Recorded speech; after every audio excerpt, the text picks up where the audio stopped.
This is Edwin the Magic Engineer, and I just wanted to talk about proxies. I mentioned in my last video that I was going to touch on this subject. There's a lot I think that is deserved to be said about it. I've actually spoken to people in the comments of my videos like quite a few times, like in the last few months, about the subject of proxies. And I just keep having the same conversation like over and over again. And I know I talked about it a little bit before in the previous video, but I wanted to spend like an entire video on just this subject to really get deeper into it and to kind of get it all in like one place and just have something I can point to later on and be like, okay, look, here's the subject for proxies, right? Here's kind of my take on it. First, let me describe what they are for a lot of people that are kind of new to the topic. When you're playing Magic the Gathering, and I'll be quick about this because I know most of you probably already know. When you're playing Magic the Gathering, it's the trading card game. It's very expensive. A lot of the cards are hard to find. And due to the cost and the rarity of the cards, what people have done over the years is they'll like either make their own fake cards or they'll buy a card that is like a fake of a certain one. And the purpose is supposed to be just so they can use that for like play testing or maybe for playing against someone. But the intention is that usually you're not trying to pass it off as a real card. You're usually trying to be open about the fact that it's a proxy, but the point is that you didn't have to spend a ton of money to get the chance to play this deck. So proxies have been around as far as I can remember in Magic the Gathering. The first time I ever saw really good ones, I actually went to a tournament in Mountain View, California, and that's when I lived in Chico, California. I went to Mountain View with some friends, and there was a guy there that was making these pretty high quality proxies, and I actually have one of them like right here, and this is right around Mirage time frame when I was going to those tournaments. And so I've seen kind of the ebb and flow of use of proxies over the years. And I remember like way back in the day, like people used to laugh at each other for using sleeves on their cards, and then cards started getting some decent value and raising up, and then people didn't actually want to use their cards without sleeves. But then for a while there was like this thing where like you actually had to play with your deck unsleeved if your opponent suspected the sleeves of tampering and asked you to de-sleeve the deck. And that ended up being a real big problem for a lot of people because their cards could be worth so much money. And so the whole sleeves thing, went back and forth for a while. And then as the cost got higher, then the topic of proxies got bigger and bigger, and I started hearing people talk about it. And the first time I ever heard about proxy, the idea was you actually owned the card, but you didn't actually want to play the card because you didn't want your card to get damaged. So you'd take like an island or something and just like write Black Lotus on it, and then you put that in your deck. And when people would question it, you'd say, look, here's my Black Lotus. I actually do own one. But then the card you're shuffling and manhandling really hard would be just like a typical island, right? So that was the first time I remember seeing people use it. But then people started actually making good quality proxies. And then the whole counterfeit topic came in. And I don't ever remember Wizards of the Coast being big on wanting people to do proxies, but I could swear I remember them supporting the use of proxies when you already owned a legitimate card and you were just trying to actually use a card instead of your real one. But I don't think they ever supported, as far as I can remember, just flat out proxying a card. But what used to happen was there used to be what was called proxy tournaments, where a store owner or a shop would say, you know what, we're going to have a 10 proxy tournament. So, out of your 60 card deck, 50 of the cards have to be real, but 10 of them can be proxies at any one time. So for most people, that was like the Power 9 and like Library of Alexandria or something like that is what people would actually do. And for most of the years, that is kind of what I saw with proxies. And the cards weren't terribly expensive then. So you did see it, but not a ton, right? And then it got to a point where I don't know what changed with Wizards of the Coast, but they started just pushing back against the use of proxies entirely. In fact, Wizards of the Coast went so far where, like, if you had a tournament and people had proxies in their deck, at first, a store, like a legitimate LGS, could actually have a tournament, and it's like, here'd be the Friday Night Magic, and then the next one was like a vintage tournament with proxies. But then Wizards went an extra step and said, okay, Mr. Store, you can't do that anymore. We're not even going to let you actually host proxy tournaments like ever at your store. Like, you'll lose your license for Wizards of the Coast tournaments. And that was a big deal. So Wizards was dangling that right over the store's faces. And I thought that was really terrible of them to do that, honestly. So Wizards of the Coast basically pushed back against proxies really hard, right? Now, the proxy versus counterfeit cards is a good topic. Like this card here, this actually is a proxy. And this is one of those proxies that, like, honestly, this kind of one shouldn't exist. Because as you can tell, it looks like a pretty nice like beta Savannah, right? And from the back, it looks like a legitimate Magic card too. So I bought these a while ago, and I don't actually like use them anywhere except for in sleeves. And when I play with it, I tell people it's a proxy, so they know. But in all honesty, these ones should never be made because they're not clearly identifiable as a proxy. They don't say proxy right on them, and the back doesn't say proxy on it. So some people might be fooled into thinking this is a real card. So that's honestly not a good thing. So those kind of proxies do actually exist. And this is that proxy I got back in 1996. I don't know. Gosh, when did Mirage come out? Was that 96 or 97? Somewhere about there. It's hard to remember exactly when. But I'll show you two here side by side. So my Library of Alexandria is very beat up, so I'll have to excuse it. This is the real one. And this is the proxy. And I don't know if you can tell in the coloring or anything. I'll move it just in case the light is on it weird. But the real one, the coloring is a little different. And when you look at the back, my back, of course, is torn up on this one. But this is also another proxy that shouldn't really exist, right? And I showed that because I know Rudy talks a lot about the proxies versus real cards, and he showed kind of how to identify it. So for any of you that haven't seen that, Google search Rudy I don't know, what does he just go by? Rudy from Alpha Investments. And he talks about lots of stuff in his channel, but he's talked about, how to identify counterfeit cards quite a bit. And so I don't need to redo his stuff, but definitely check that out if you haven't actually seen that specific video. But so counterfeit cards is not okay. Like if someone's going to proxy, they should have something on the back that makes it clearly identifiable as a proxy, or write something across the front that just says like proxy, right? Is honestly what they should actually do. There's a really good reason to get a proxy if you are going to be like a Magic card player, because some of these cards can just be crazy expensive, so much money, right? And if you're going to be like opening your wallet and spending like hundreds or thousands of dollars on cards, sometimes you kind of want to know what you're going to get. It would be terrible to go out and, like, let's say you only have $1,000 to spend, which is a lot for a lot of people. So a lot of people don't have that much, right? But let's say for some reason you actually save up $1,000, but that's all you got. And you think your deck needs this one card, and you buy that card for $1,000, and you put it in, and you play test it, and you realize, this doesn't really work so well. I'm having problems with this card. Perfect reason to proxy. Because, you can just take like a typical land from any set, and just use a Sharpie and write on it what that card is.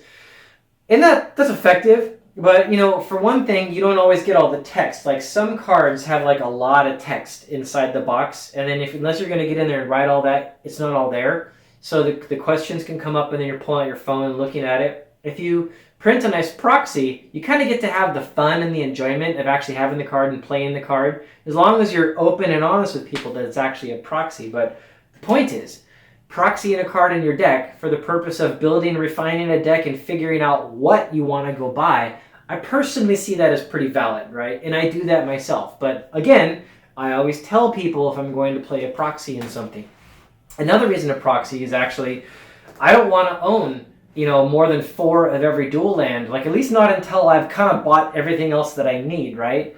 Which at this second I don't have. Like I don't have any moats, I don't have any abysses, things like that. So I don't want to go buy more than 4 of any certain card until I've got them. So when I have multiple decks, like as you can see back here, right? I'll proxy a lot of cards just so I don't have to keep on moving them back and forth from deck to deck. And that just saves me a ton of time. So that's another really good reason to actually do it. And in that sense, like here's a real volcanic island, and this is a proxy volcanic island. And the reason why I want to bring these ones up is I've got them both in sleeves right now. But the real volcanic island, I double sleeve my cards, so you might be able to tell it's still inside of another sleeve. It's got a shine on it. This one actually does. The Proxy, this adds thickness to the card because it's the Dragon Shield sleeve plus the inner sleeve, so the two sleeves makes it a little thicker. The Proxy card is just like some random card in the back, and it just has a sheet of paper that I just print out online. But when the sheet of paper tends to be about the same thickness as the inner sleeve on some of the other cards. And so this actually works out really nice though, because you can just take a normal Magic card for its stiffness, print out that piece of paper and slide it in, and you got a card that's about the thickness of the real cards. And so if I have a deck that's got all my 4 real cards are in another deck and I need to move them over, then I don't need to come back later and be like, what was the cards I had in there? Because all the placeholders are still there. So this is an easy way just to move cards back and forth, right? I really like that. So anyways, one of the big problems that people have with proxies is they complain that a proxy card is not a real card, so it's going to lower the value of real cards. Like, I think that might be one of Wizards of the Coast's also their main complaints, and a lot of collectors have that fear as well. And it's a valid fear. I mean, I'm with you guys. I'm with the Wizards and the collectors from that sense. I totally get why you don't want your cards to go down in value. I feel the same way. I love the game and I like to play, and I want more people to come into the game. So in that sense, I can identify with the players. But on the other sense, I also love the cards. I love to collect them. I want the values to, when I put a lot of money into a card, I want it to at least stay where it's at. So I get that other side too. So I kind of want both worlds. So this is a topic, I should say, that's been big for me for like almost 2 decades. Honestly, it's been a big topic for a long time. So this next opinion I'm going to give you, it's not just a quick little thing that's been thrown out. No, this has had a lot of thought. And this opinion I'm going to give you on the value with proxies is also based on real world experience. Back in Chico, California, I helped host proxy tournaments at some of the card stores. And when I lived up in Portland, Oregon, at stores like Ancient Wonders and stuff, I actually helped run the vintage proxy tournaments there. And so I got to see what proxies in the environment actually did. And of course, just like everyone else, I've played a lot of Legacy and a lot of Vintage, and I've seen what happens when there's no proxies allowed. What happens with no proxies allowed in a small community is people might start to kind of timidly get into Vintage or Legacy or something, but it's like most people are not heavily powered, but they just love the fact you can build with like any card under the sun. And so like these decks come into like a Vintage format at a very small tournament, and people are just having fun with each other. They're just kind of being just crazy, trying stuff out, and it's honestly pretty cool. But then some guy will come in, and he'll have like a fully powered Tier 1 tournament Vintage deck, and he'll annihilate everyone there. And after like a few weeks of that, people just give up and they stop coming because they just don't have a prayer against it. So I've watched firsthand, I don't even know how many times, real cards that are expensive just demolish local communities and wipe them out. Now, totally in contrast, I've watched stores that supported proxy tournaments, and what happened was people weren't kept out due to the cost of the cards. So when those same types of people would show up with their real decks and their real cards, they usually would still do pretty good because they were longtime players, they knew their deck and they knew how to play it, but they didn't push people out based on the value of their deck. And so the new guys that were there, they got a chance to play with those real powerful cards, and then when they played against someone who really knew what they were doing, they at least had a shot. And sometimes they would beat them, sometimes they wouldn't. Some players would rise to the expectations, and some of them would get frustrated. Normal kind of things can still happen, but the point was the proxy tournaments would go on for a while, and they wouldn't just diminish. And then the next thing that happened many times, and I'm telling you, it's the truth. What happens is, when people play with their proxy, who wants a proxy? Nobody wants a proxy. You play with this because you don't have a lot of this, right? So everyone who gets into the tournaments, you're already going to the tournaments, you're already building your deck, you're playing your deck, you're passionate about it, people are having fun with it, but you don't want the proxies. And so what happens is the proxy tournaments brings people in, lets them actually see those new formats, But then inevitably, I swear almost every time, if not every time, people, when they get the opportunity, they want to upgrade. I don't know how many times somebody would show up and say, look, this is my new revised demonic tutor. I've actually got one. It's a real tutor. And they'd be excited about it. I even go on Instagram and I see people posting pictures and they'll proudly say, my proxy is out. You know, they'll show a picture of their proxy and their real card. And it's like a rite of passage, right? It's like they're happy about it. They're proud of that card. And then from that point on, are they going to use the proxy in their deck? No way, man. They're going to use the real card because everyone wants real cards. Point is, I've watched proxy tournaments bring in players, grow the player base in that area, and then those players eventually become buyers, and then those buyers start actually wanting real cards. And so this is not just some wacky opinion. I have experienced it firsthand, where proxy tournaments can actually make card values actually go up, right? I'm not claiming that's the experience every time, but that is definitely what I've seen, and I've seen it a lot, right? So I think that needs to be considered when everyone's talking about the value of proxies. Now, some people, I've seen some comments where people say things like, oh, well, a proxy's not a real card, and people should only be able to play with real cards. And to that sentiment, I think, in my opinion, it's perfectly fine if an individual, if any person doesn't want to play with proxies, you know, all the power to you. If you don't like proxies, well, great, don't use them, right? If you would rather only use real cards and you'd rather lose with real cards than play with proxies, or you just hate the thought of it, that's fine. Go ahead and do that. But I think it goes into a different space when you start pushing on to other people like, I don't want you to use a proxy. Like when you try to shove that on them. Because first of all, maybe they're okay with it. Secondly, maybe they just want to play, right? And when you allow proxies in a tournament, you bring up the level of competitiveness because you're not just shoving everyone out based on the value of the size of your wallet, right? You got to actually compete at a skill level. And so the overall skill level, the competitiveness can come up quite a bit, which I personally think is a good thing, right?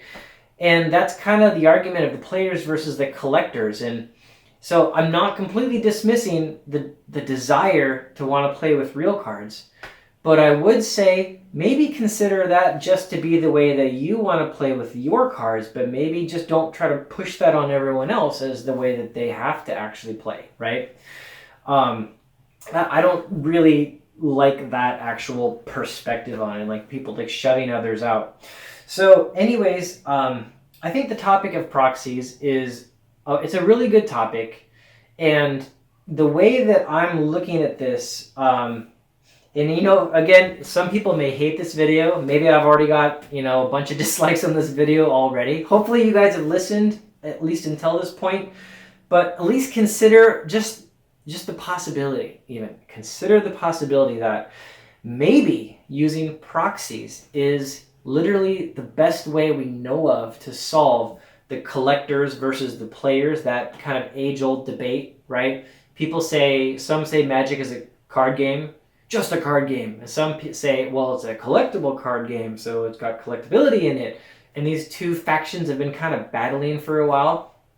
And there's validity on both sides, there really is. In my mind, the best solution to this is proxies. Because, like I said, I've witnessed times where proxies actually bring card values up because everyone wants real cards, right? Everyone does. And I've also witnessed where proxies brought up the level of play, brought new people into Magic, and all of that is all good stuff. So if proxies actually go a long way to solve both of those problems, then I honestly think it's a good direction to go. I think Wizards of the Coast should reconsider it. And Wizards should maybe take another second look at this topic, because I don't think they need to push against them as hard as they actually do. I'll tell you what, I mean, even if Wizards of the Coast went out and made official proxies and maybe they wrote proxy right across a card, if I needed the card and that was the only way I could get it to play a tournament, I would do it. But if I have the chance to get the real card, yeah, I'm going to do that every single time. And I think most of you probably would too. So anyways, thanks everyone for tuning in. Please, again, leave comments below. I hope this video brought something to the table that maybe some people hadn't considered. And yeah, tell me what you think. I want to hear about it. Bye, everyone.